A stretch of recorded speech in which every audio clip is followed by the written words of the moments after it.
proceed to these massings in a few seconds. Magkaroon po tayo ng katahimikan sa nangyayari pong giyera sa Middle East. Lumalawak po ang mga naapektuhan at may mga Pilipino na po na nasawi. If I'm not mistaken, sa Dubai meron na, sa Israel meron na rin po. I'm not just before the Filipino community, but of course, lalo sa mga Pilipino. Sa panandalian ito, tayo po ay tumahimik at mag-alay ng Panginoon.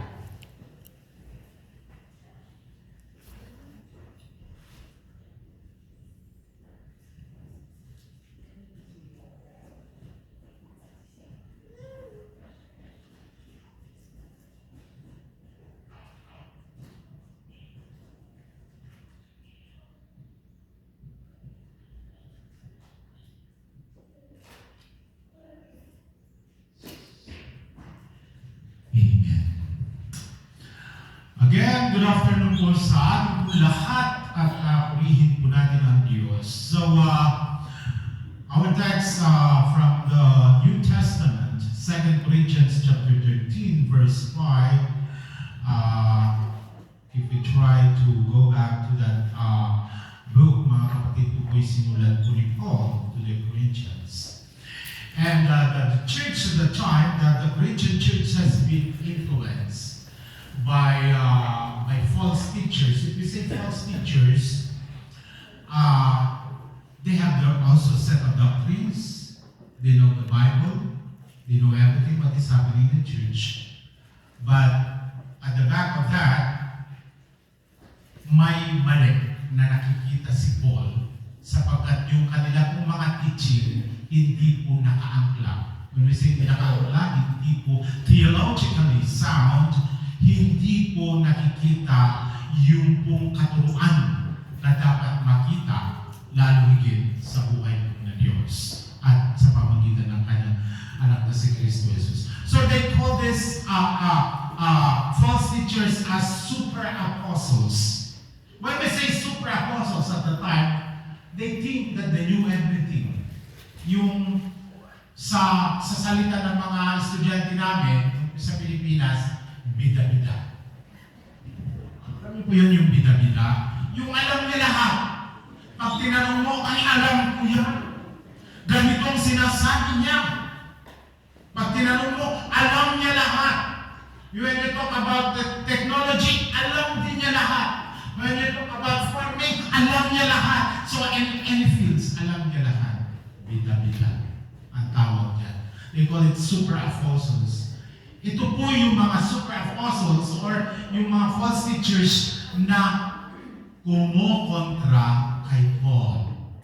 Paul's authority. So, ito po yung mga, they really challenged Paul at that time na, alam mo niyo si Paul, sino ba si Paul? Parang gano'n. Kasi itong mga false teachers na to, of course, they are also educated. Educated po itong mga taong ito. So ano po sabi ni Paul? Rather than defending himself, Paul turns the tables and urges the Corinthians to stop focusing on his credentials. Nung magpapa-interview ako ng isang pastor, sabi sa akin nung nag-interview sa Boom, Word of Pardon Ministry, I heard that you graduated from theological school in South Korea. So I think you can answer my question in English. Sabi niya sa akin, nakakalimutan niya yata na hindi nag-i-English sa Korea. Churchy, ganun sabi niya. I will try, sabi ko sa kanya. I will try. So trinay ko naman sila ko. Yan po ay hindi sa Isabela, hindi rin sa Ilocos, sa Manila. Kasi nag-apply ako nung na magpapastor na sa Manila. So, tinanong niya ako, tapos sinagot ko siya straight. Pagkatapos, I know my capability. I'm not that fluent, I'm not eloquent, in expressing my ideas and opinions when we talk about English. Mga kapatid, hindi po ako ganun ka-runo katulad ng iba. But I did tried my best. Matapos sabi niya, in front of this gentleman and the board of ministries, mayabang ka. Sabi niya, bakit po? Nakaka-English ka naman pala. Hindi ko naman po sinabing hindi ako nakaka-English.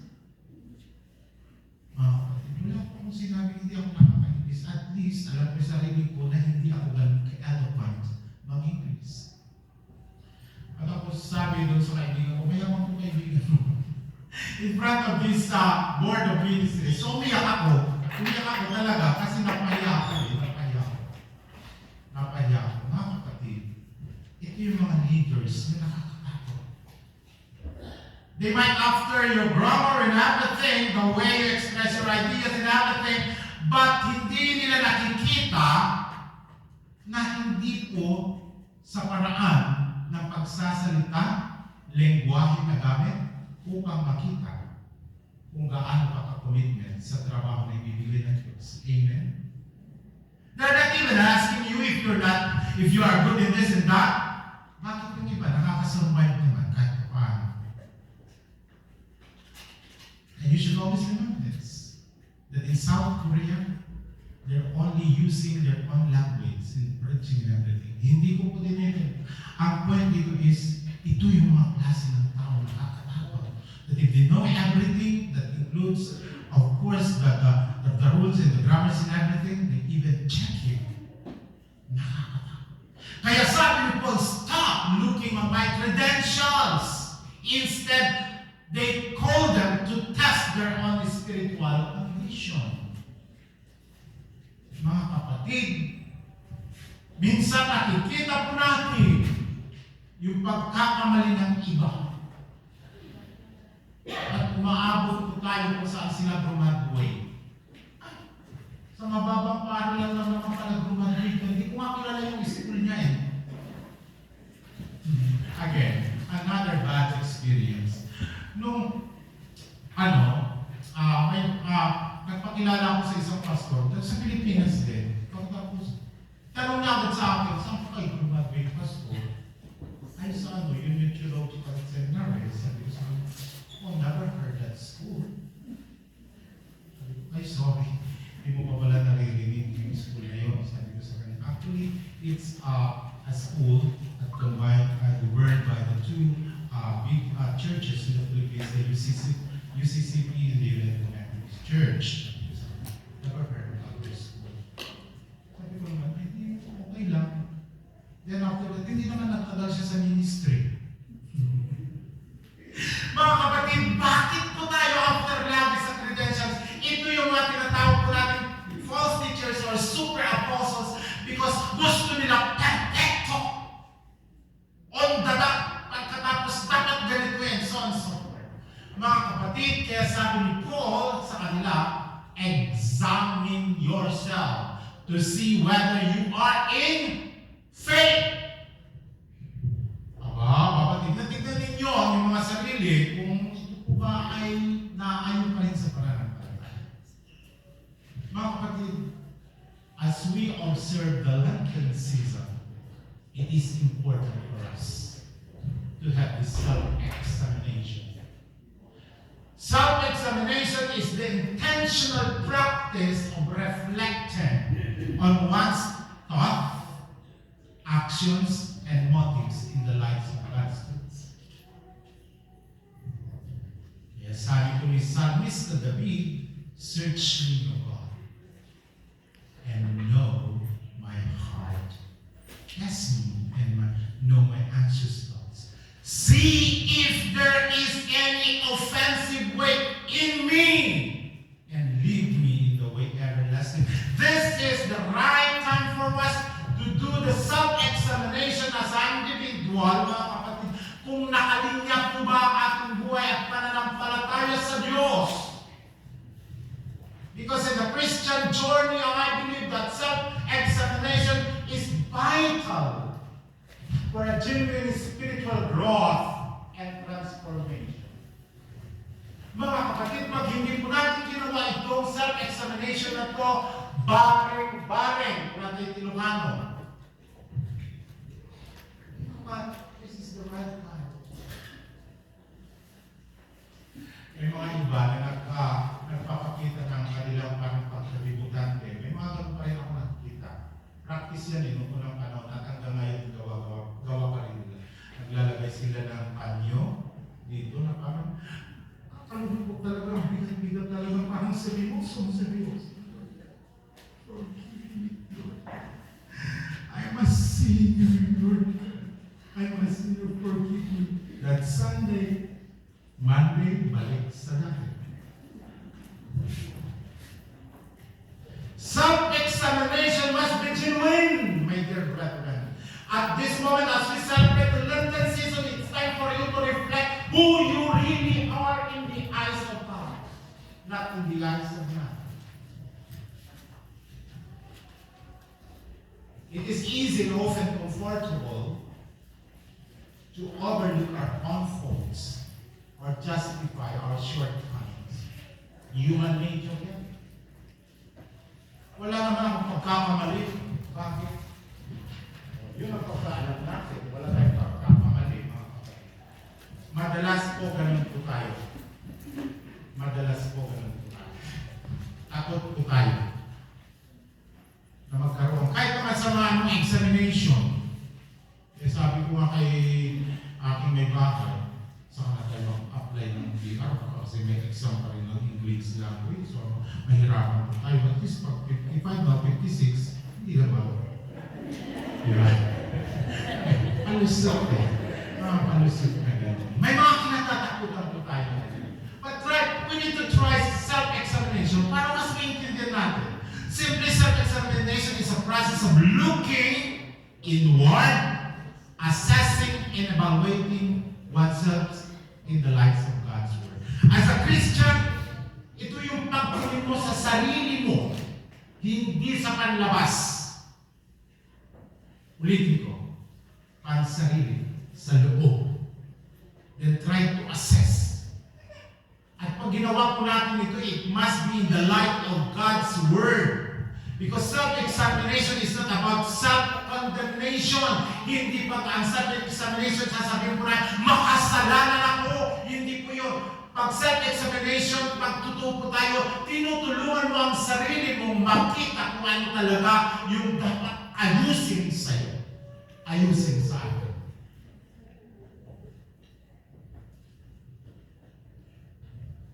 Because self-examination is also self-improvement and spiritual growth. Sabi nga sa ating text, examine yourself to see whether you are in faith. Test yourselves. Do you not realize, sabi nga, that Christ Jesus is in you? Di nyo ba naiintindihan yun? Sabi niyo, unless, of course, you fail the test. Of course, kayo na lang ako makapagsabi. So self-examination is also a biblical mandate. It encourages every believers to examine themselves regularly. Pastor, gaano yung regular? Every day? Every hour? Every minute? Every seconds, kung kinakailangan. Halimbawa, yung tao nag-examine na kanyang sarili, ganito lang yan. Pag may nasabi siya, mag-isip siya, mali lang yung sinabi ko. Ang mali.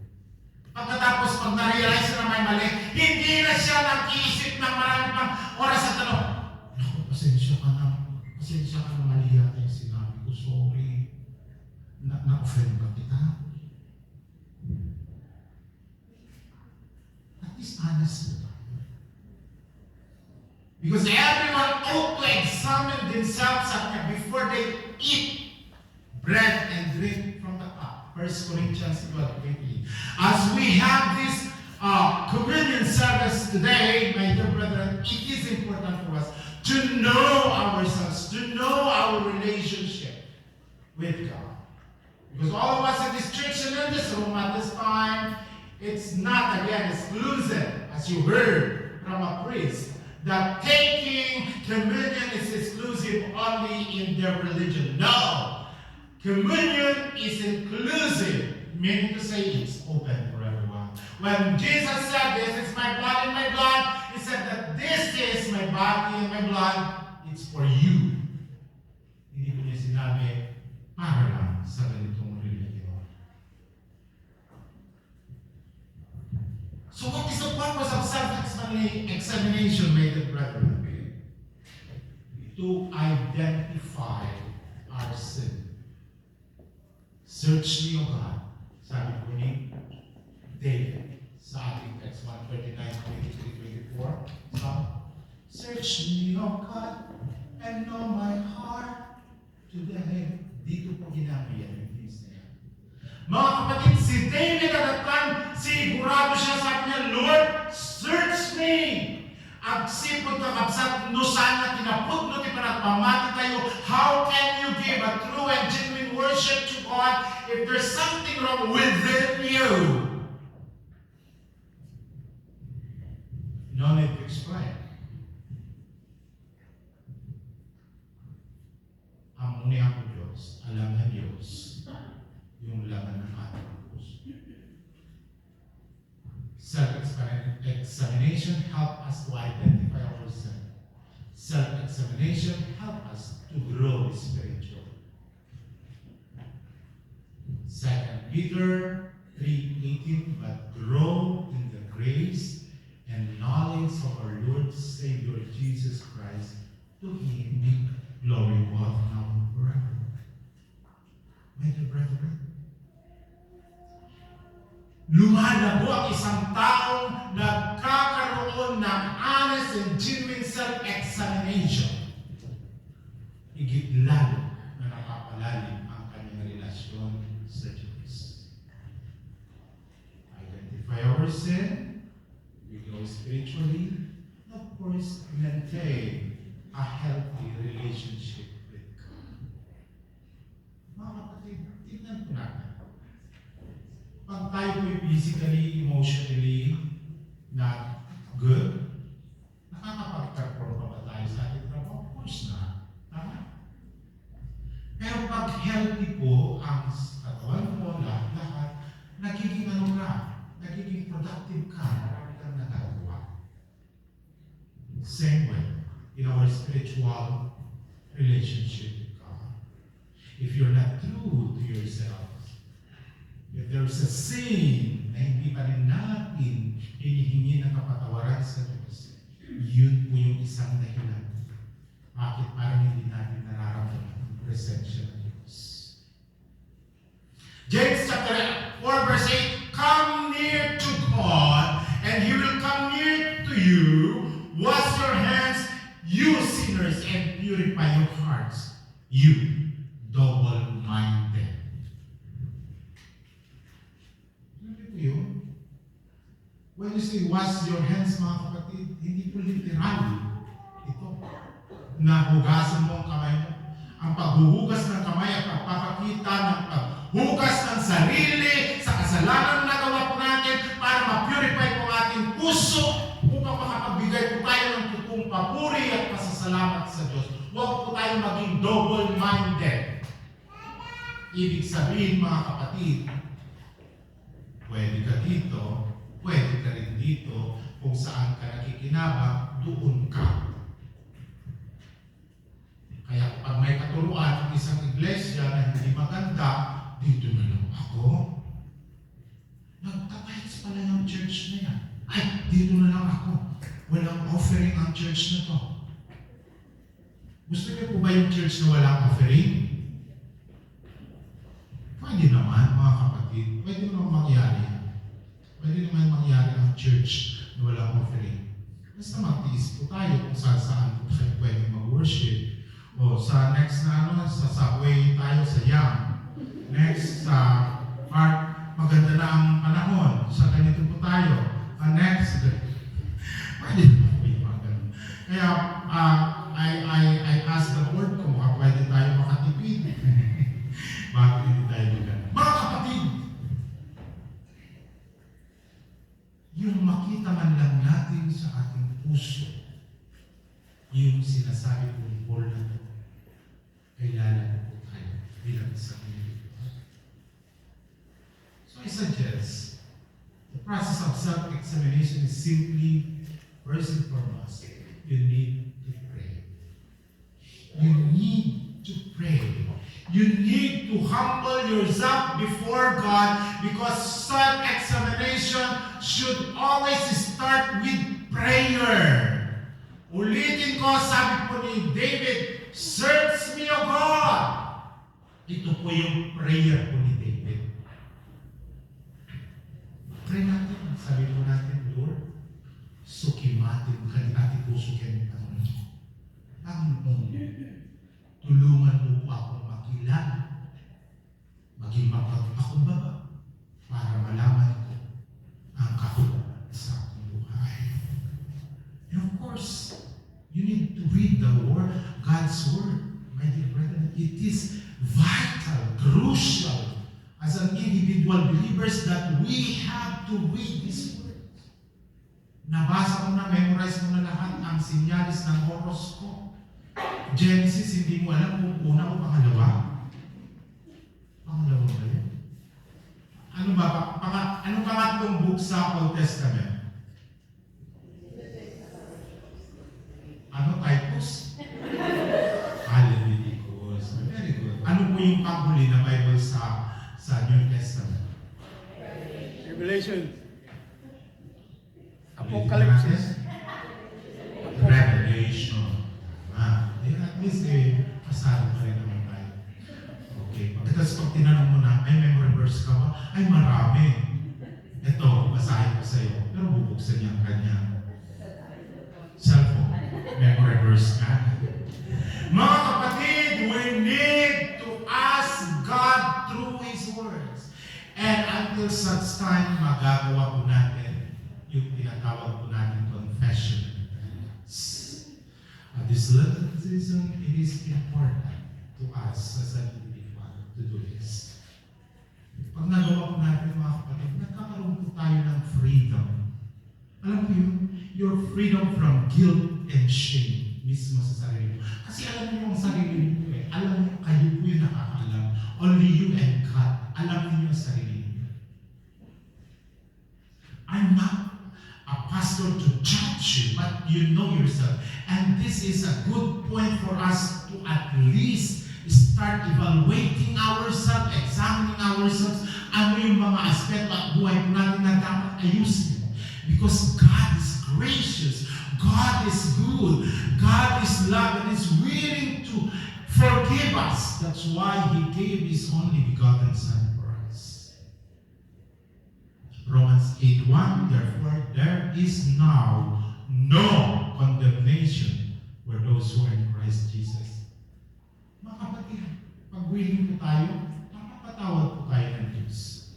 Hindi po nagtatanim ng Diyos ng sama ng loob. There is inner peace. Alam niyo po yun, ang sarap yung matulog na alam mong sa pagtulog mo, alam mong wala kang nagrabyado, saktan, wala kang taon, alam mong nakagalit sa'yo. May kwento po ang isang kaibigan ko naman sa seminary. Ang tatay ko niya, pastor. Pag daw matutulog ang tatay niya, ito na yung pinakaroon niya. Naliligo, nakaayos ang buhok, tapos nagpapabango, naglalagay ng kaunting powder. Kaya sabi ng anak niya minsan na dalaga, why are you doing that? Ba't mo ginagawa yan? Kaya kung kukunin ako ng Diyos, at least, wow, nangarap sa kanya trabaho. You know what? Hindi lang po inner peace yun, joy in meeting our Savior in the Lord. Yung masaya ka that anytime, pagkukunin ka na ng Diyos at kakanta na ng mga ganang tapos may mga clouds kasi sa movie yan eh. Binabati ka, sumurot ka. Umamabati, dito na ako Diyos eh. Mabati ka. Mabati ata mo naka-ready. So yun pa. Kaya minsan hindi ko alam kung sa Ilocano lang ito, sa Pilipino din. Pag pinag-usapan ng patay, huwag naman. Anong kinalaman ng pagtuktok mo?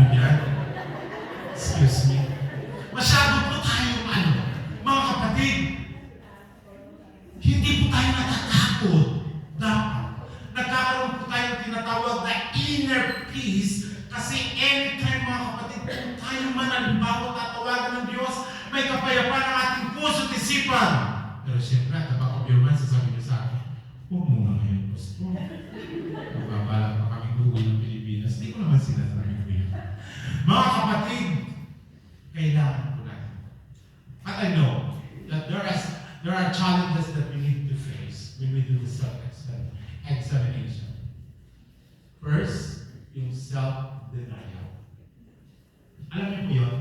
Yung naniniwala kang you are righteous, doon pala, X na. Yung naniniwala kang wala kang kasalanan, X ka na rin. Kasi lahat tayo nagkakasala. It can be difficult to admit our faults and failures, but God's grace is sufficient to help us face the truth about ourselves. James 4:6, but He gave us more grace. That is why Scripture says, God opposes the proud, but shows favor to the humble. Tigilan na po natin, mga kapatid, yung pagpupuntre. As we have this Lenten season, it's time for us to ask ourselves. Denial. Legalism. Alam niyo po yung mga legalism nito? Sa Bible na. Ito po yung ginagawa ng mga false teachers at that time. Lagi nila magpupok sila ng mga Bible verses and everything. But you know what? At their own sake, and they even try to twist the Word of God for their own benefits. Maraming ganyan ngayon. Mag-ingat po tayo. They're trying to twist the Word of God para sa kanilang pansarili.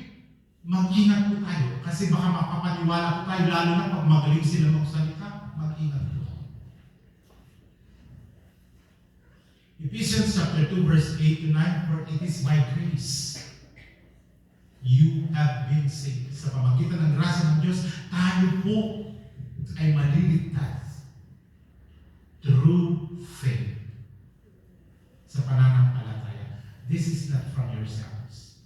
Not from ourselves. It is word. It is all. It is a gift. Regalo po ng Diyos. Not by works. Hindi po yung ginagawa po natin na mabuti. Gusto ko lang liwanagin. So, pwede naman pala, Pastor, na pwede kang manampalataya pero hindi ka nagagawa ng mabuti. No. Ang produkto ng may totoong pananampalataya, gumagawa ng tama. Okay? At hindi po napapagod ang taong may totoong pananampalataya na gumagawa ng tama. Pero ang taong gumagawa ng ayon sa tingin po natin ay tama, na hindi po ang Diyos ang pinapangarangalan, nagkakaroon ng tinatawag po natin expiration. Or in other terms, saturation point. Until such time, sasabihin po natin, ayaw na. But you should always remember this, that through faith, by the grace of God, all of us can be saved. Just simply believe through His Son, Jesus Christ. Yes, there are discouragement and despair. Kasi sasabihin na kaibigan po natin, na ganito and everything, pwede naman. Yung katabi ni Jesus Christ, napatawad at the last minute. Pero ang point dito is, once you accept the Christ as your Savior and Lord, maki-enjoy po natin yung grasya ng Diyos. Na-enjoy ba ng lalaki katabi ni Jesus Christ nung sila po ay pinako sa cross? Hindi na po. So for this time, it's good for us to have this self-examination. It is a spiritual discipline that brings us more closer to God. And of course, to promote spiritual growth and leads to freedom.